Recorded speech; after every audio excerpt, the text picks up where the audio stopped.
अपना सुहाग सदा कायम रखने के लिए आपको 4 बातें सदा याद रखनी है।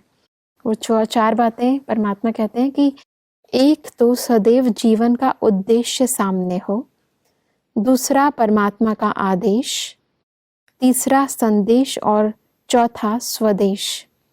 और परमात्मा इसको एक्सप्लेन करते हैं कि जीवन का उद्देश्य सामने होने से पुरुषार्थ तीव्र चलेगा और परमात्मा के आदेश को स्मृति में रखकर पुरुषार्थ करने से पुरुषार्थ में सफलता मिलती है। सभी को संदेश देना है और जिसको सर्विस भी कहा जाता है, और स्वदेश ये भी याद रखना है कि अब घर जाना है, वापस जाने का समय है, समय समीप आ चुका है। सब इसको थोड़ा एक्सप्लेन करेंगे। ऐसा है कि कोई भी कार्य के लिए जब हम आगे बढ़ते हैं जी, जब हम इस ईश्वरीय सेवा में अपने जीवन को समर्पित करते हैं जी, तो इसका उद्देश्य जरूर याद रहना चाहिए कि हम क्यों समर्पित हो रहे हैं, किस लिए हो रहे हैं। उद्देश्य अगर सामने है तो हम पुरुषार्थ में आगे बढ़ सकते हैं। उद्देश्य को कहते हैं लक्ष्य, लक्ष्य की स्मृति। तो जितना लक्ष्य स्मृति में रहता है उतने हमारे जीवन में लक्षण आते जाते हैं। और परमात्मा की आज्ञाएं जो सब जब लक्ष्य की बात की तो एग्जैक्टली क्या बताएंगे कि क्या लक्ष्य है समर्पित होने का? समर्पित होने का लक्ष्य है परमात्मा के कार्य में मददगार बनना। जी, जो विश्व कल्याण का कार्य उनका चल रहा है, इस पति सृष्टि को पावन बनाना, ये बहुत बड़ा कार्य है परमात्मा का। और हम सब उसके लिए समर्पित होते हैं कि हमारा जो तन मन धन समय श्वास संकल्प जो भी है, जो शक्तियां हैं वो हम इस कार्य में अर्पित करेंगे, लगाएंगे। इसके सिवाय और कहीं भी इसको व्यर्थ नहीं करेंगे। ये हमारे जीवन का, समर्पित जीवन का विशेष लक्ष्य है, उद्देश्य है। और इसी उद्देश्य के प्रमाण अगर हम चल रहे हैं तो हमारा पुरुषार्थ तीव्र है।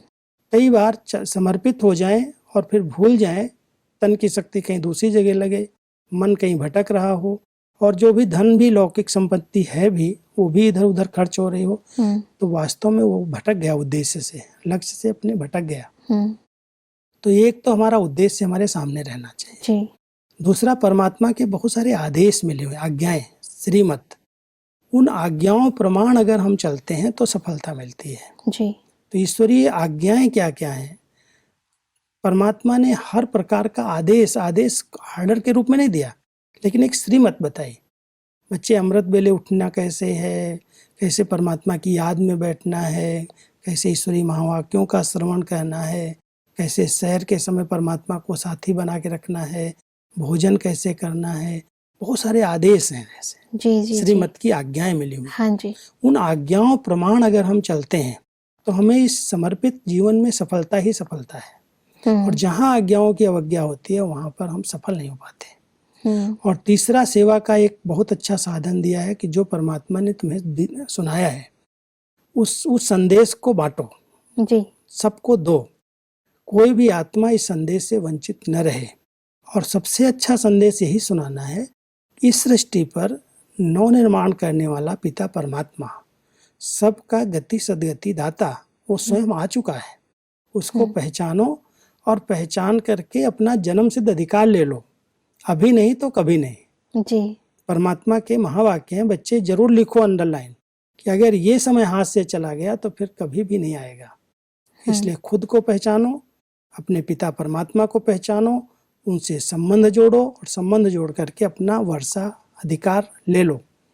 ये संदेश जो है वो जन जन तक पहुंचाना, ये वास्तव में हमारे जीवन का उद्देश्य होना चाहिए। जी। और फिर एक स्मृति भी रहे, कहीं अटक न जाए, उसके लिए स्वदेश वापस जाना है, घर जाना है।